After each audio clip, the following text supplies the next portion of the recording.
This garage was built about almost 25 years ago, and it's always flooded on this side when it rained real hard.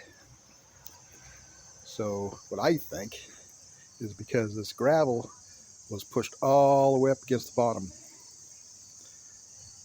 and when it rained hard, I think the rain filled up the gravel and flooded the side and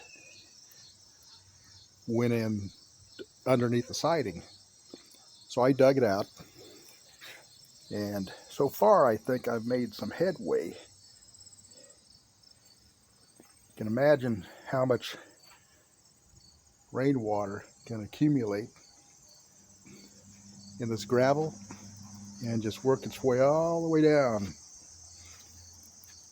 to where it would get in underneath that siding and flood. So I don't know, 4 feet or so inside. So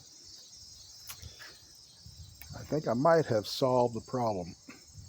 Rains a lot here, so we'll find out.